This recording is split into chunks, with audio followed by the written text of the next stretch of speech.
Autobiography of a Yogi by Paramhansa Yogananda.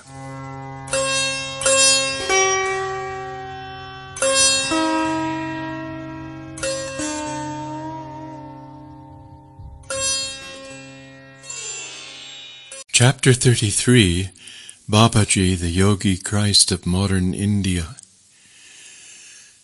The northern Himalayan crags near Badrinarayan are still blessed by the living presence of Babaji, Guru of Lahiri Mahashaya.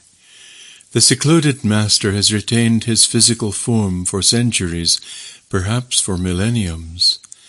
The deathless Babaji is an avatara. This Sanskrit word means descent. Its roots are ava, down, and tri, to pass.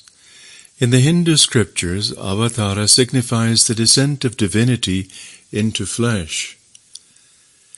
Babaji's spiritual state is beyond human comprehension, Sri Yukteswar explained to me. The dwarfed vision of men cannot pierce to his transcendental star. One attempts in vain even to picture the avatar's attainment. It is inconceivable. The Upanishads have minutely classified every stage of spiritual advancement. A siddha, or perfected being, has progressed from the state of a jivan mukta, freed while living, to that of a param mukta, supremely free, full power over death. The latter has completely escaped from the Mayic thraldom and its reincarnational round.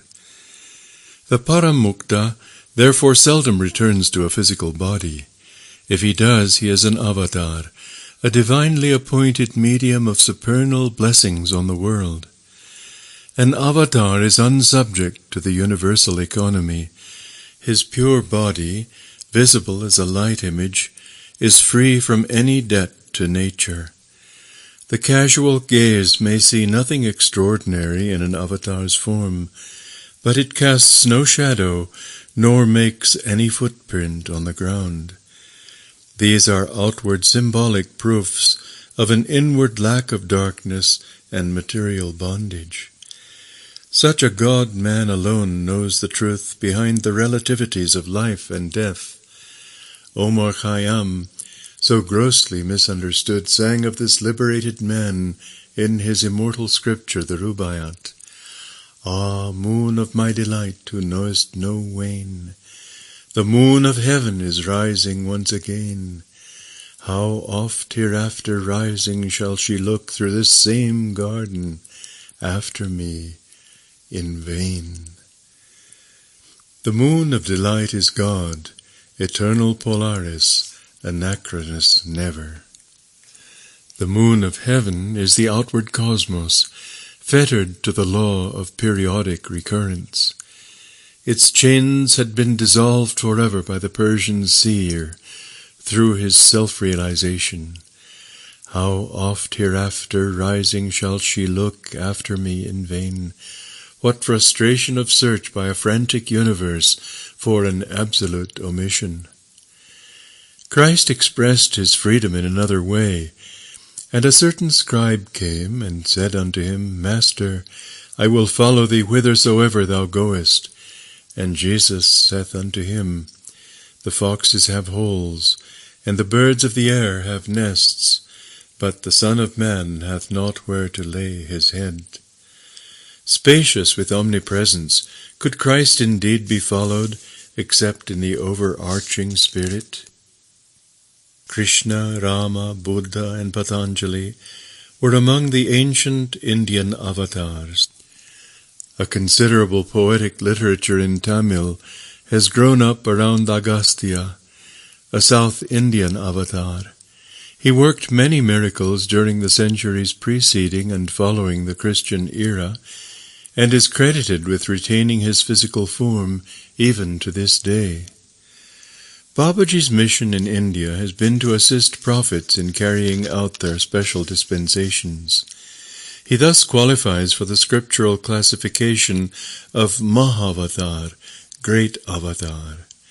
He has stated that he gave yoga initiation to Shankara, ancient founder of the Swami order, and to Kabir, famous medieval saint. His chief 19th century disciple was, as we know, Lahiri Mahashai, revivalist of the lost Kriya art. The Mahavatar is in constant communion with Christ. Together they send out vibrations of redemption and have planned the spiritual technique of salvation for this age.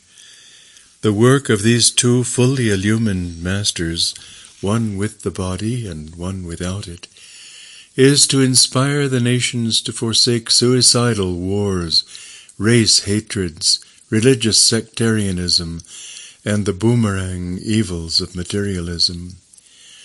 Babaji is well aware of the trend of modern times, especially of the influence and complexities of Western civilization, and realizes the necessity of spreading the self-liberations of yoga equally in the West and in the East.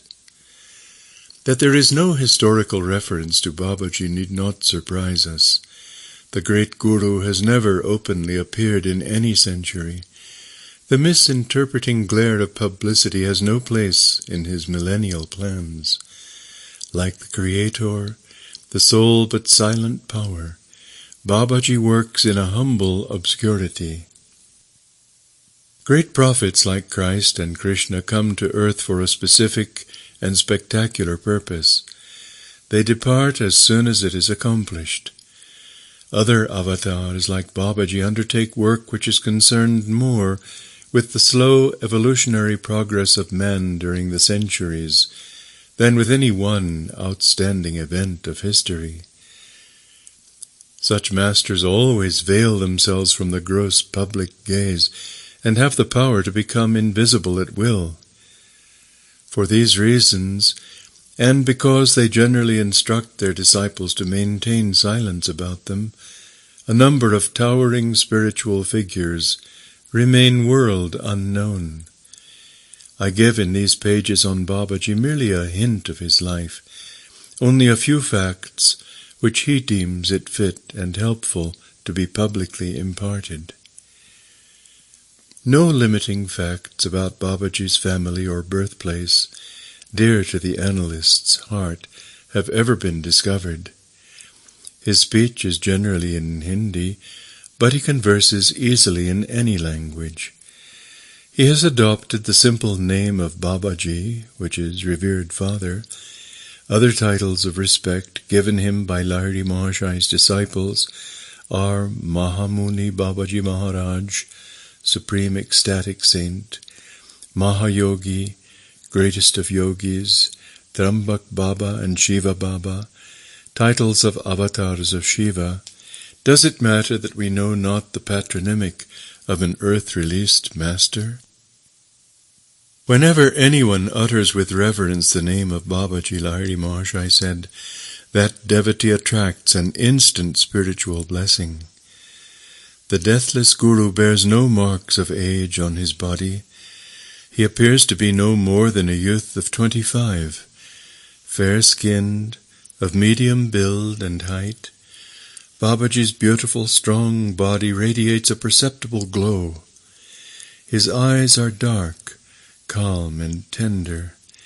His long, lustrous hair is copper-colored. A very strange fact is that Babaji bears an extraordinarily exact resemblance to his disciple Lahiri Mahashai. The similarity is so striking that in his later years Lahiri Mahashai might have passed as the father of the youthful-looking Babaji. Swami Kebalananda, my saintly Sanskrit tutor, spent some time with Babaji in the Himalayas. The peerless master moves with his group from place to place in the mountains, Kebalananda told me. His small band contains 2 highly advanced American disciples. After Babaji has been in one locality for some time, he says, Dera danda utao, let us lift our camp and staff. He carries a symbolic danda, bamboo staff. His words are the signal for moving with his group instantaneously to another place. He does not always employ this method of astral travel. Sometimes he goes on foot from peak to peak. Babaji can be seen or recognized by others only when he so desires. He is known to have appeared in many slightly different forms to various devotees, sometimes without a beard and mustache, sometimes with them. As his undecaying body requires no food, the master seldom eats. As a social courtesy to visiting disciples, he occasionally accepts fruits or rice cooked in milk and clarified butter. 2 amazing incidents of Babaji's life are known to me, Kebalananda went on. His disciples were sitting one night around a huge fire which was blazing for a sacred Vedic ceremony. The master suddenly seized a burning log and lightly struck the bare shoulder of a chela who was close to the fire. "Sir, how cruel!" Lahiri Mahashai, who was present, made this remonstrance. "Would you rather have seen him burned to ashes before your eyes, according to the decree of his past karma?" With these words, Babaji placed his healing hand on the chela's disfigured shoulder. "I have freed you tonight from painful death. The karmic law has been satisfied through your slight suffering by fire." On another occasion, Babaji's sacred circle was disturbed by the arrival of a stranger. He had climbed with astonishing skill to the nearly inaccessible ledge near the camp of the master. "Sir, you must be the great Babaji." The man's face was lit with inexpressible reverence. "For months I have pursued a ceaseless search for you among these forbidding crags. I implore you to accept me as a disciple." When the great Guru made no response, the man pointed to the rocky chasm at his feet. "If you refuse me, I will jump from this mountain. Life has no further value if I cannot win your guidance to the divine."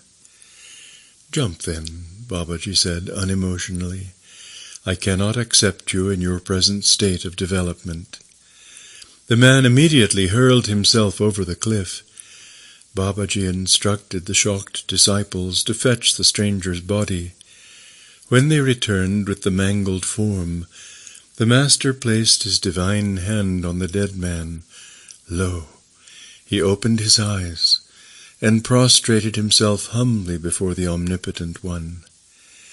"You are now ready for discipleship." Babaji beamed lovingly on his resurrected chela. "You have courageously passed a difficult test. Death shall not touch you again. Now you are one of our immortal flock." Then he spoke his usual words of departure, "Dera danda utao." The whole group vanished from the mountain. An avatar lives in the omnipresent spirit. For him there is no distance inverse to the square.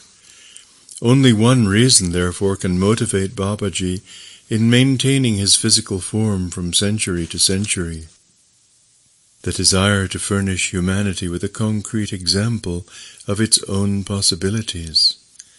Were man never vouchsafed a glimpse of divinity in the flesh, he would remain oppressed by the heavy Mayic delusion that he cannot transcend his mortality.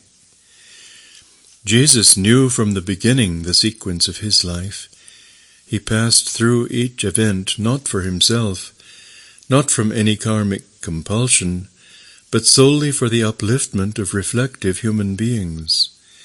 His 4 reporter disciples, Matthew, Mark, Luke, and John, recorded the ineffable drama for the benefit of later generations. For Babaji also there is no relativity of past, present, future. From the beginning he has known all phases of his life. Yet, accommodating himself to the limited understanding of men, he has played many acts of his divine life in the presence of one or more witnesses. Thus it came about that a disciple of Lahiri Mahashai was present when Babaji deemed the time to be ripe for him to proclaim the possibility of bodily immortality. He uttered this promise before Ram Gopal Mojumdar, that it might finally become known for the inspiration of other seeking hearts.